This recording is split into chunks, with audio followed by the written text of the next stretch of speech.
Thank you for allowing us into your home. Oh, you're most welcome. Walaikum salam. So I want to get started with this conversation, and I just wondered if you can tell us your name and your age and where you were born. Okay. My name is Zubida Mustapha. I was born in Trinidad. Well, I usually say Trinidad and Tobago, but it's Trinidad. And, well, my age, I don't know what to say about my age. Do we have to say age? No. Well, anyway, I'm proud of my age, actually. I was born in 1948, okay? So I'm not a young chick, as you would say, and neither an old hen. I have 3 children and 6 grandchildren. My husband's name is Azad Mustapha. He's about the same age as myself.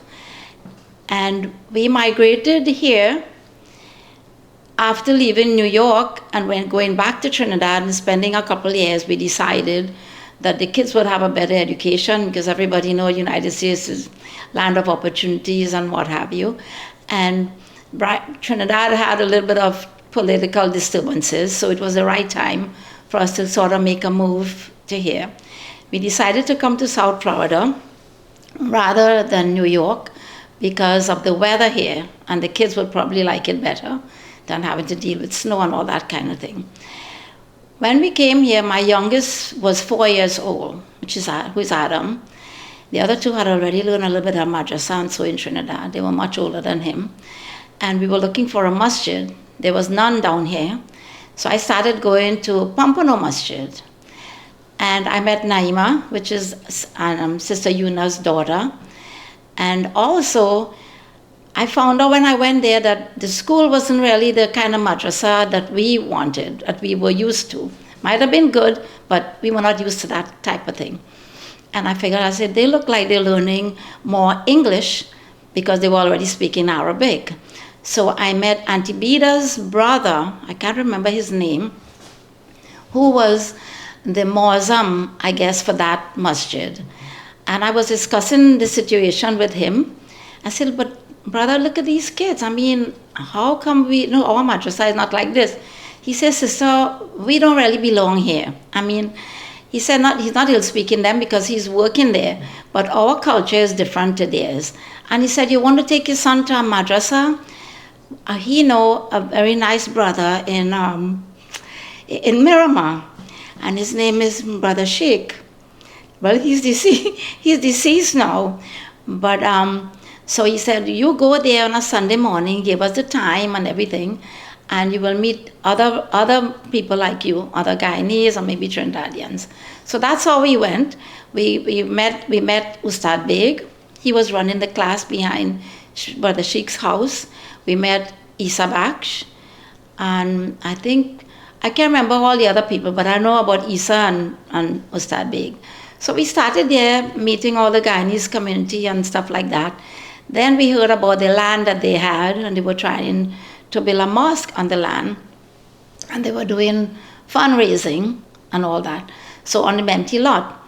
So I heard they were having a bazaar, and I met Bibi, Sister Bibi. She's now in Mutakin. Jamal Haq and his wife. I met Sister Zenora and Carl. Fina was also there with them. Again, a couple other people, Indra and Yusuf, they were there. I think Dr. Khan, Alan, Brother Yasin, who was a president, I guess, because in the group that they had, and Brother Yunus, a few others that, the older heads from the masjid that formed it. So my husband got involved as well, and he was more dealing with the masjid part of it. But we started, we wanted to raise funds. So I think they had, do you want me to say the name? Okay, so there was a name for the masjid that they were thinking of, which was Nurial, Nurial. A brother told me that. Actually, Jamal told me that. I'll say the name. He said it was named after a masjid from Guyana. And they found out that it meant had a different meaning. So they further changed it to Nur Ul Islam, which further went to Nur Ul Islam. So that's how we have Nur Ul Islam now. Anyway, to get back to the raising of funds, we had no masjid, so we were trying our best to see, how they could come about it. But I don't know about the thing with the land and all that. I don't know that part. So I was approached by Sister Zinora and Brother Carl, who is now deceased. May Allah be with him. And he said that if I would like to start doing a little breakfast thing on a Sunday, because everybody come in to drop their children and whatnot. So I said, sure, I'll do something.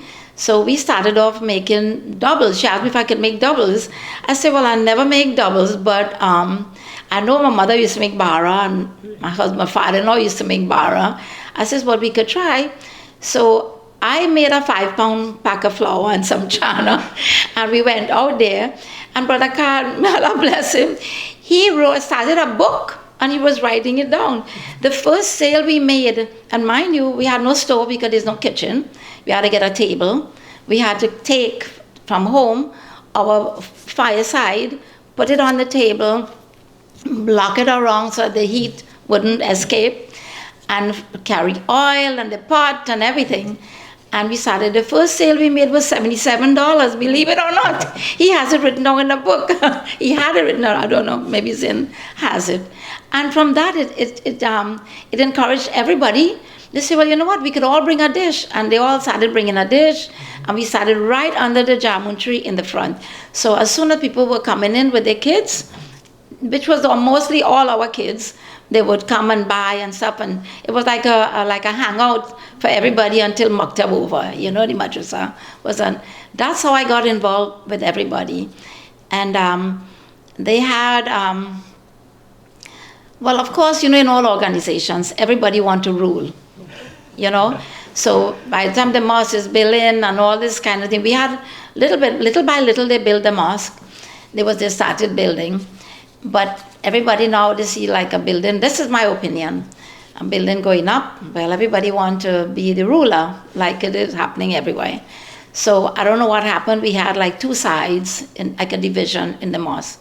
Some were for one side, some were in disagreement.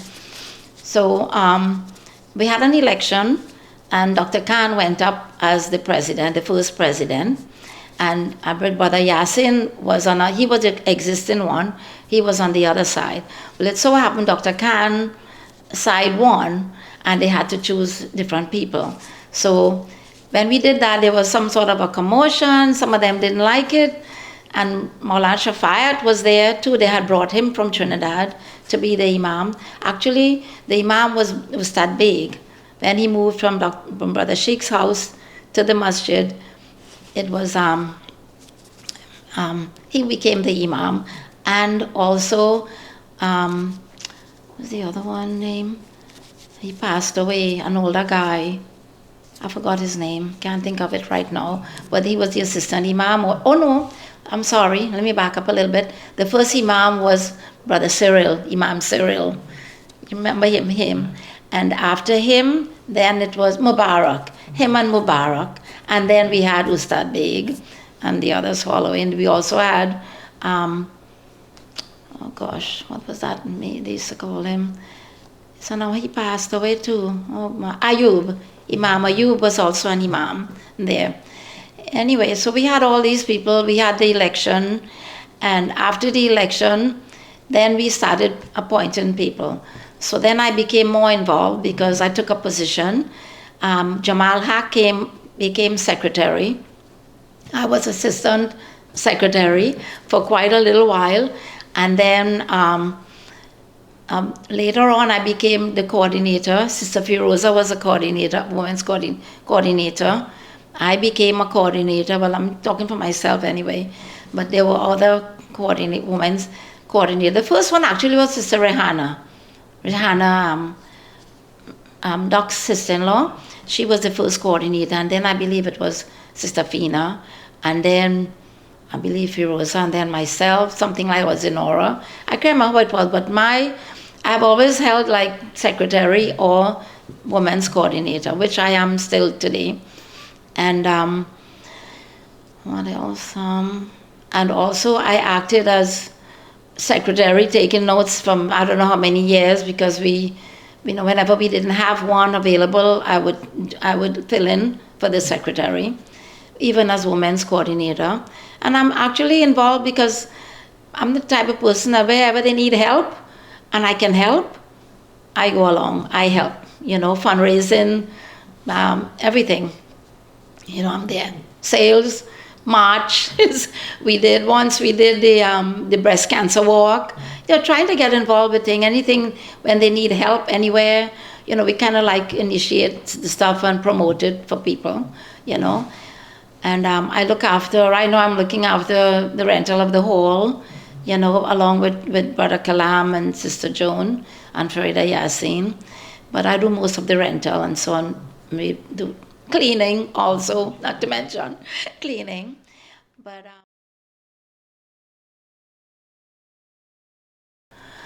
well, I think Nur Ul Islam is special. And I must say also unique. I mean, I don't want to sound too prejudiced for us, but because we focused more on educating the children rather than building a huge mosque, you know, which is, you know, don't get me wrong, it's all well and good. We all appreciate that, and I know a lot of people have differences about that. They felt that we should have built a masjid first, but in my opinion, we did the right thing on building the school because we need to educate the kids so that they can fill in for us when we are long gone. If you don't give them an Islamic education and also an academic education, how will they face the world and on our behalf? Everything that we build so far and trying to build will just go to waste, you know? And so I think what we did, building a school, was right, the right thing to do. And mashallah, gradually, we going step by step, you know. We have completed the high school, and our school is, I don't think any other school, Muslim school right now in South Florida, has a high school. I'm not sure about that. I don't think so. So that is in itself, it's unique. And we have put out students who have graduated from Princeton University, Harvard University. It may be not quite a lot, but we still had that, they had the education to even, that standard of education to graduate from these schools and be professionals today, you know. And what again? So I think it's good. So we are equipped, fully equipped to be Islamically involved and academically involved in the community. Also, I must mention that we are also a diverse community, very diverse. And we have accommodations for everybody, all nationalities, we don't follow the customs, but we accommodate everybody. We try to please everybody. And in the future, mashallah, we're trying to build our grand mosque. So, you know, I hope, you know, inshallah, that I'm alive to see that, but I don't know, like, yeah, what else?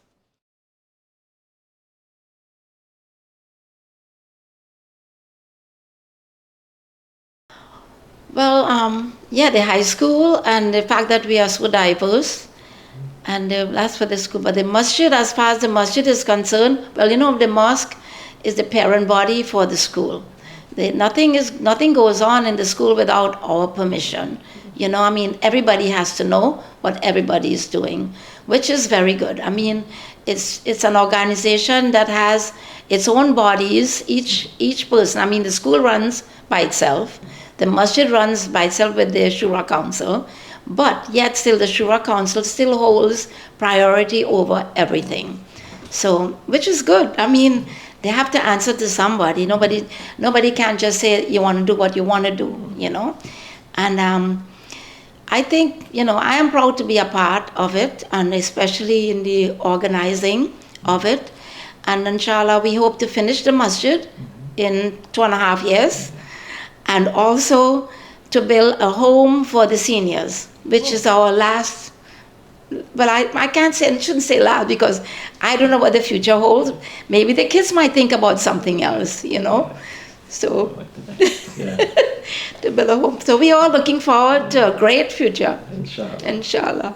We have a great iftar program every Ramadan, where that's why I say we are diverse, because even though we say we are not going to do iftar for everybody and every day, I shouldn't say everybody and I take that back.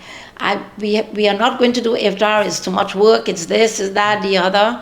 But for the past years we have been doing it, and we do it every day, Monday to the whole week, 7 days a week, and everybody comes. From all nationalities, they come. We provide iftar for them, and we have the masjid. Well, I didn't say much about the masjid. We have a madrasa program as well going on, and which is run by Brother Mansoor. He does a great job.